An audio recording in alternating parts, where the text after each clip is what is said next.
ابھی جیسا کہ میں نے عرض کیا، یہ المختصر للقدوری جو کتاب ہے یہ علم فقہ کے موضوع پر ہے۔ المختصر للقدوری جو کتاب ہے یہ علم فقہ کے موضوع پر ہے۔ تو اب علم فقہ کے متعلق کچھ باتیں عرض کی جائیں گی، توجہ سے اب ذہن نشین فرمائیں، اور اس پہ چند باتیں ذکر کی جائیں گی۔ نمبر 1، علم فقہ کی لغوی تعریف۔ نمبر 1، علم فقہ کی لغوی تعریف اور اصطلاحی تعریف۔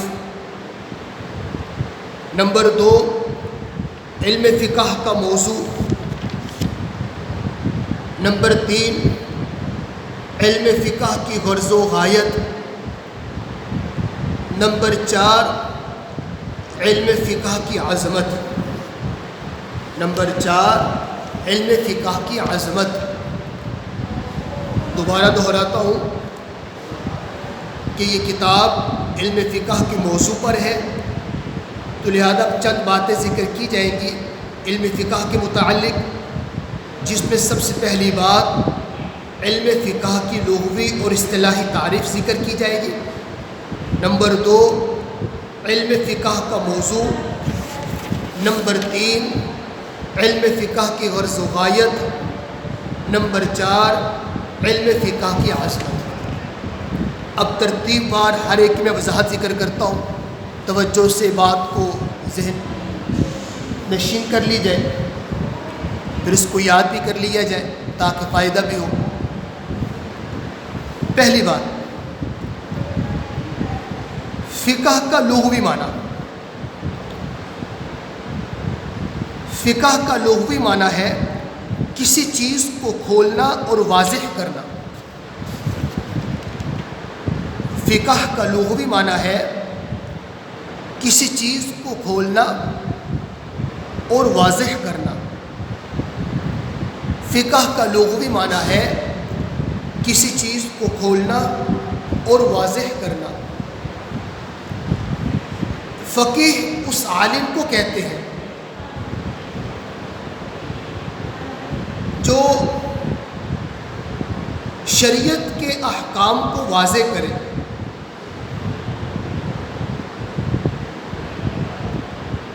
فقیہ اس عالم کو کہتے ہیں جو شریعت کے احکام کو واضح کرے اور مشکل اور پیچیدہ مسائل کو واضح کرے۔ جو مسائل مشکل ہیں، پیچیدہ ہیں، مغلق ہیں، ان مسائل کو واضح کرے، اس کو فقیہ کہتے ہیں۔ ضمن میں یہ بات میں نے ذکر کر دی، تو بہرحال فقہ کا لغوی معنی کیا ہے؟ کسی چیز کو کھولنا اور واضح کرنا۔ اصطلاحی تعریف۔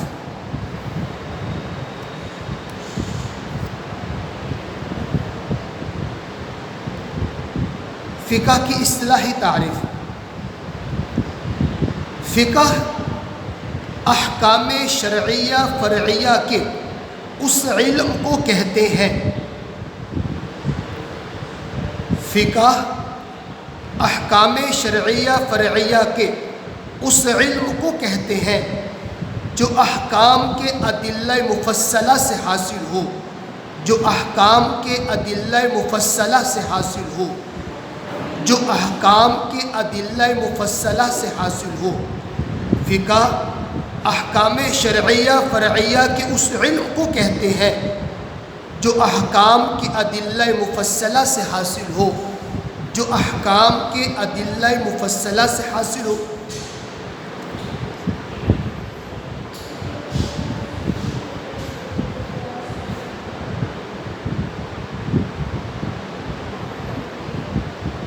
عربی میں اس کی تعریف یوں ہوگی: هو العلم بالاحکام الشرعیۃ الفرعیۃ من ادلتها التفصیلیہ۔ هو العلم بالاحکام الشرعیۃ الفرعیۃ من ادلتها التفصیلیہ۔ هو العلم بالاحکام الشرعیۃ الفرعیۃ من ادلتها التفصیلیہ۔ ترجمہ: فقہ احکام شرعیہ فرعیہ کے اس علم کو کہتے ہیں جو احکام کے ادلہ مفصلہ سے حاصل ہو، جو احکام کے ادلہ مفصلہ سے حاصل ہو۔ اب اس کی ہر ایک کی وضاحت سن لی جائے۔ تعریف میں نے ذکر کیا احکام شرعیہ فرعیہ، اب اس کو سمجھ رہے ہیں۔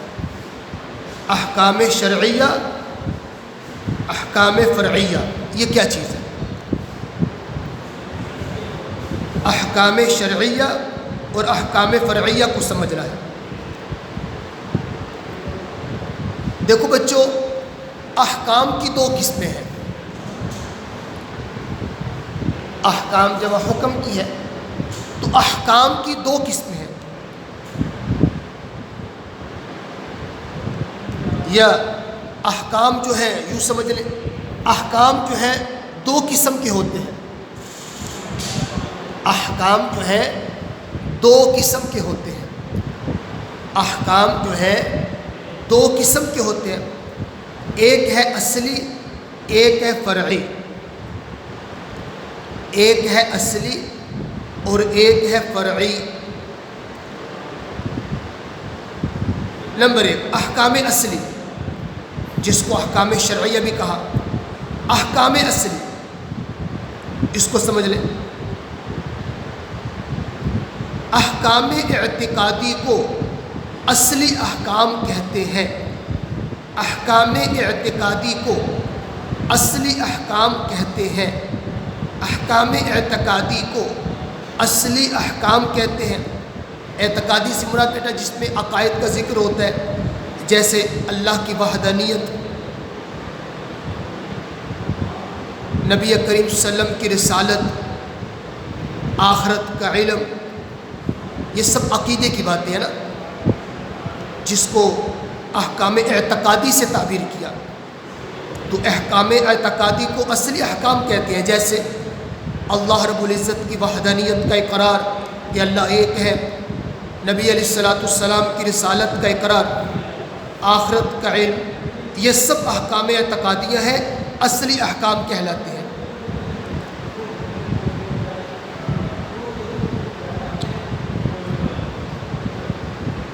ایک تو احکام یہ ہے۔ احکام فرعیہ دوسری قسم۔ احکام فرعیہ وہ احکام ہیں جن کا تعلق عمل سے ہوتا ہے۔ احکام فرعیہ وہ احکام جن کا تعلق عمل سے ہوتا ہے، جیسے نماز، روزہ، حج اور خرید و فروخت کے احکام۔ احکام فرعیہ وہ احکام، احکام فرعیہ وہ احکام جن کا تعلق عمل سے ہوتا ہے۔ احکام فرعیہ وہ احکام ہیں جن کا تعلق عمل سے ہوتا ہے، جیسے نماز، روزہ، حج، خرید و فروخت کے احکام۔ اور علم فقہ میں یہی احکام بیان کیے جاتے ہیں، اور علم فقہ میں یہی احکام بیان کیے جاتے ہیں۔ علم فقہ میں نماز کے مسائل بھی آئیں گے، روزے کے بھی احکامات آئیں گے، طہارت کے مسائل ذکر کیے جائیں گے، حج کے احکام ذکر کیے جائیں گے، خرید و فروخت کے مسائل ذکر کیے جائیں گے۔ تو لہذا علم فقہ میں یہی احکام بیان کیے جائیں گے، علم فقہ میں یہی احکام بیان کیے جائیں گے۔ امید ہے بات سمجھ آئی ہوگی۔ تو احکام کتنی قسم کے ہیں؟ دو قسم کے، ایک ہے اصلی اور ایک ہے فرعی۔ تعریف میں آخری جملہ تھا من ادلتها التفصیلیہ۔ اس عبارت کا مطلب یہ ہے کہ احکام کے تفصیلی دلائل بھی معلوم ہوں، احکام کے تفصیلی دلائل بھی معلوم ہوں، احکام کے تفصیلی دلائل بھی معلوم ہوں۔ احکام کے تفصیلی دلائل بھی معلوم ہوں، احکام کے تفصیلی دلائل بھی معلوم ہوں۔ مثلا کہیں حج فرض ہے تو آیت بھی معلوم ہونی چاہیے کہ قرآن پاک میں کس جگہ حج کے متعلق اللہ رب العزت نے فرمایا، جیسے قرآن پاک میں آتا ہے وَأَتِمُّ الْحَجَّ وَالْعُمْرَةَ لِلَّهِ، یا مسئلہ بیان کرے نماز اور زکوٰۃ فرض ہے تو دلیل بھی معلوم ہونی چاہیے۔ جیسے مسئلہ بیان کیا جاتا ہے نماز اور زکوٰۃ فرض ہے، تفصیلی احکامات اپنے مقام پر آئیں گے تو دلیل معلوم ہونی چاہیے۔ قرآن پاک میں آتا ہے اقیموا الصلاۃ وآتوا الزکاۃ، اقیموا الصلاۃ وآتوا الزکاۃ، یہ مطلب ہے من ادلتها التفصیلیہ کہ احکام کے تفصیلی دلائل بھی معلوم ہوں، احکام کے تفصیلی دلائل بھی معلوم ہوں، احکام کے تفصیلی دلائل بھی معلوم ہوں۔ نمبر 3، علم فقہ کا موضوع، علم فقہ کا موضوع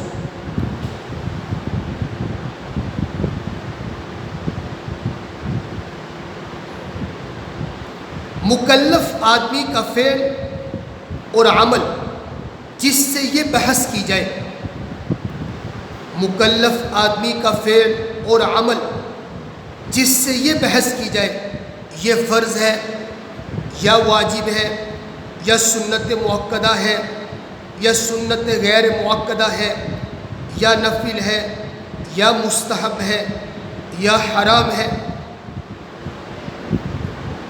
مکلف آدمی کا فعل اور عمل جس سے یہ بحث کی جائے، مکلف آدمی کا فعل اور عمل جس سے یہ بحث کی جائے کہ یہ فرض ہے یا واجب ہے یا سنت مؤکدہ ہے یا سنت غیر مؤکدہ ہے یا نفل ہے یا مستحب ہے یا حرام ہے،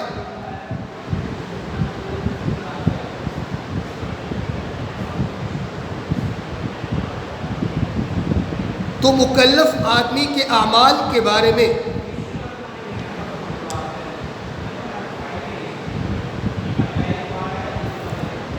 مکلف آدمی کے اعمال کے بارے میں حکم لگانا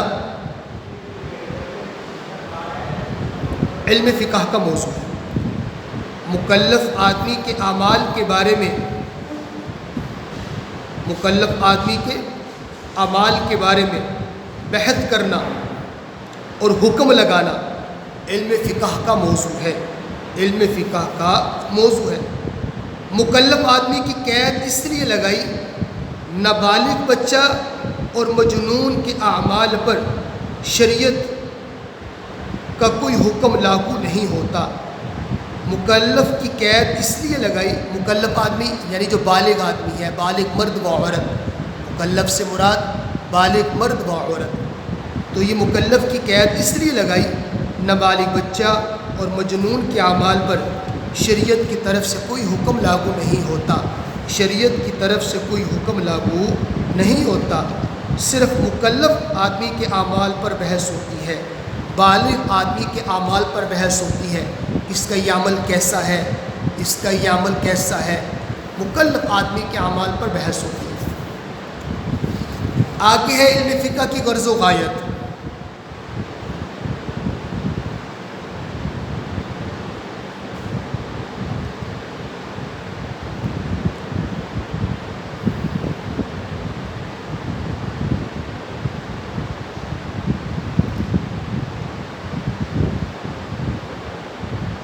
دنیا اور آخرت کی کامیابی، دنیا اور آخرت کی کامیابی ہے کہ فقیر دنیا میں اللہ کی مخلوق کو فائدہ پہنچا کر بلند مرتبے حاصل کرتا ہے۔ فقیر دنیا میں اللہ رب العزت کی مخلوق کو فائدہ پہنچا کر، فقیر آدمی دنیا میں اللہ کی مخلوق کو فائدہ پہنچا کر بلند مرتبے حاصل کرتا ہے، مخلوق کو فائدہ پہنچاتا ہے، مسائل سکھاتا ہے، دین کے مسائل، نماز روزہ کے مسائل، دیگر جو احکامات وہ سکھاتا ہے، مقصود اللہ کی رضا ہو اس کی، تو پھر یہ سکھا کر تو اللہ کے ہاں بلند مرتبے اس کو ہاتھ ملتے ہیں۔ تو فقیر دنیا میں اللہ کی مخلوق کو فائدہ پہنچا کر بلند مرتبے حاصل کرتا ہے، اور آخرت میں جس کی چاہے گا شفاعت کرے گا، آخرت میں جس کی چاہے گا شفاعت کرے گا، اور اپنے پروردگار کے دیدار سے مشرف ہوگا، یعنی اللہ رب العزت کا دیدار اس کو نصیب ہوگا، اللہ رب العزت کا دیدار اس کو نصیب ہوگا۔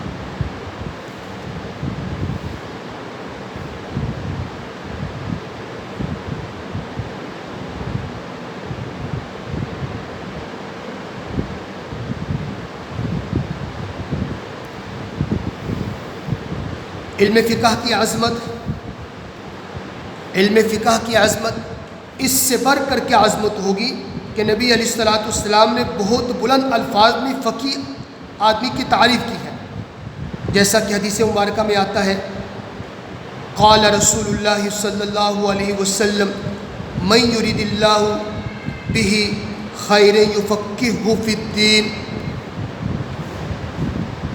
اگر آپ کتاب کو دوری پہ غور کریں تو سب سے اوپر یہ حدیث لکھی ہوئی ہے، من یرید اللہ بہ خیر یفقہہ فی الدین، کہ جس کے ساتھ اللہ تعالیٰ بھلائی کا ارادہ فرماتے ہیں اس کو